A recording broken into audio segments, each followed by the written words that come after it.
안녕하세요. 저희는 한국장학재단에서 국가근로 장학금에 대해서 소개시켜드릴 김성은. 이근호입니다.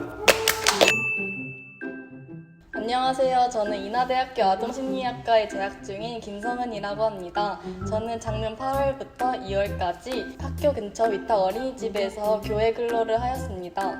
안녕하세요. 네, 저는 한양대 에리카 경제학부 2학년 재학 중이고요. 저는 올해 기숙사 행정실하고 경비실에서 근로를 했었습니다. 국가근로 장학생은 한국장학재단 홈페이지에서 국가장학금 신청기간에 같이 신청을 하시면 되는데요. 장학금 신청란에 들어가셔서 국가장학금하고 국가근로장학을 선택을 하셔서 신청하시면 1차 신청이 끝이 납니다.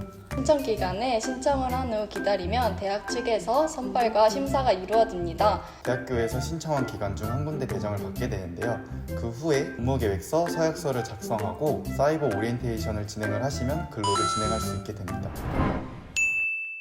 제가 생각하는 장점은 학과 공부에 도움이 된다는 점입니다.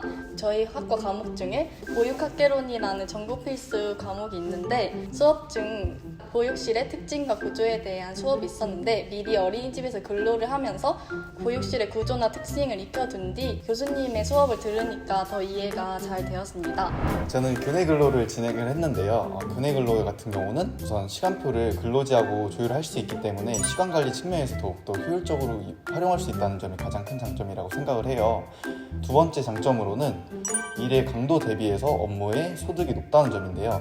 다른 알바 같은 경우는 고깃집이라든지 커피숍 같은 경우는 아무래도 서비스업이고 그리고 움직이는 일이 많다 보니까 심리적 노동뿐만 아니라 육체적 노동이 들어가는데 교내 근로 같은 경우는 기숙사 행정실이라든지 제가 했던 행정실 그리고 도서관 같은 곳에서 근로를 하기 때문에 일의 강도 대비 소득이 높다는 점에서 장점이라고 생각합니다. 그 다음에는 단점에 대해서 말씀드리겠습니다. 평일에 여유롭지 못하다는 점입니다.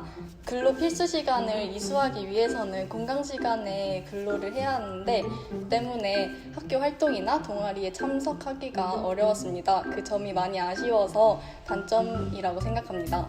동기들하고 시간을 보낼 수 있는 시간이 적다 보니까 약간 추억이 생길 만한 거리도 힘들어지고 동아리라든지 학회 활동도 하기가 힘들어지더라고요. 그런 점이 저도 굉장히 큰 단점이라고 생각을 했습니다. 일단 업무에서 차이가 가장 크게 나타나는데 교내 근로의 경우 교내 근로지에서 행정 업무를 주로 맡고 교외 근로의 경우 공공기관이나 기업에서 일을 합니다. 그리고 중요한 부분이 급여 부분이 아닐 수가 없을 텐데요. 2020년 3월부터 교내 근로는 9,000원의 시급을 받게 되고요. 교외 근로 같은 경우는 시급 11,150원을 받게 됩니다.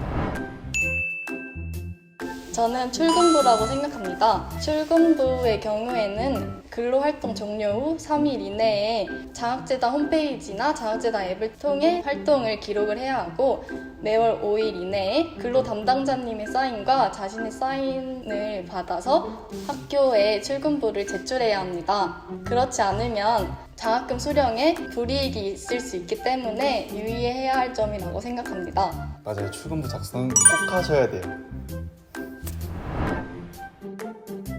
교외 근로의 경우에는 자신의 학과와 연계할 수 있는 업무들이 많아서 자신의 학과 역량을 키우고 싶은 학생들에게 추천하고 싶습니다.